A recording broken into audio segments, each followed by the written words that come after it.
pangkas tanaman yang semakin subur. Halo guys, pagi ini setelah Graciela pergi sekolah, Mama buru-buru masuk ke kebun. Soalnya mataharinya belum tinggi, jadinya enak masuk ke kebun kalau pagi-pagi. Dan baju daster ditinggalkan dulu, saatnya kita pakai baju dinas untuk masuk ke kebun.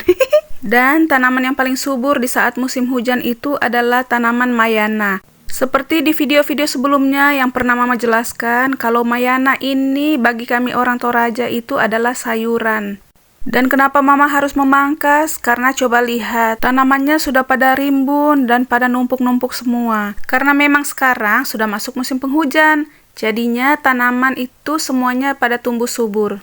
Dan selama ada kebun mini di samping rumah, Mama sudah jarang untuk beli sayuran di pasar.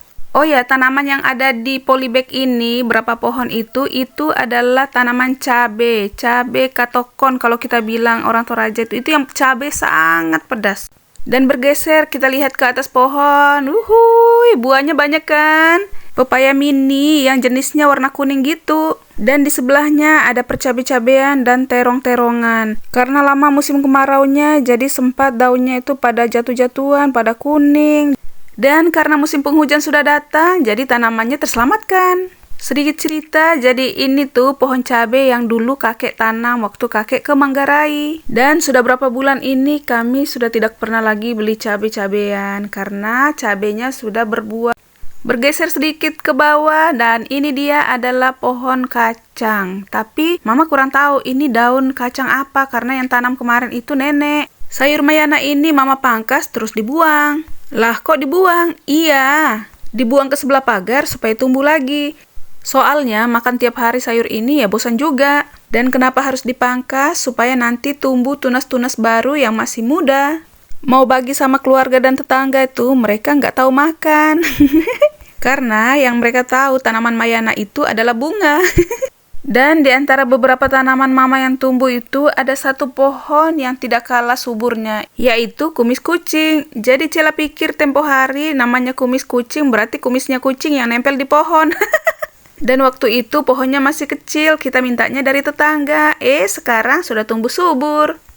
Setelah dari kebun tadi, Mama sudah ganti baju, kemudian kita petik dulu daun singkongnya. Karena tadi yang Mama petik dari kebun itu cuma daun singkong. Karena daun singkong ini mau dimasak apapun pasti enak ya. Dan pastinya tidak bosan-bosan. Pas lagi asik petik daun singkong, tiba-tiba Mama muncul. Ikut aja masuk kamera yuk. Ayo kenalan dulu deh. Jadi ini Mama mertua saya. Biasa kami di Manggarai itu panggilan Mama itu dengan sebutan Ende, artinya Mama. Jadi Mama yang nemani saya setiap pagi kalau Graciela pergi sekolah. Pas kita asik cerita dengan Ende, tiba-tiba ada keluarga yang lewat pulang dari kebun juga. Say hello dulu. Dan lanjut, ini Ende bawa berita buruk guys. Kenapa? Mama ketawa dulu ya guys, karena emang ceritanya itu sedikit lucu.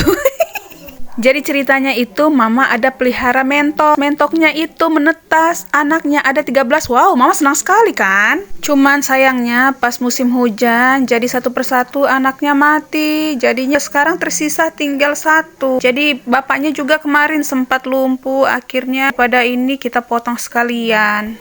Akhirnya kata Ende, potong aja sekalian induknya. Kan bapaknya sudah mati, anaknya juga sudah pada mati semua.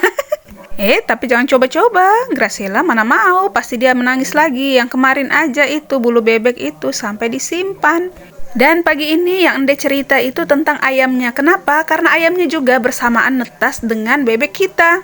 Anak ayamnya Ende itu netasnya ada 9 ekor. Kita senang karena bebeknya sudah tidak ada, akhirnya ada gantinya ayam. Tapi satu persatu anak ayamnya pada mati. Ada yang masuk di kolam bebek, ada juga yang dimakan sama kucing pada saat malam hari. Jadinya satu pun anak ayam tidak tersisa. Jadi yang tersisa tinggal induknya. Alhasil beginilah nasib kami, tidak bisa pelihara ayam ataupun bebek.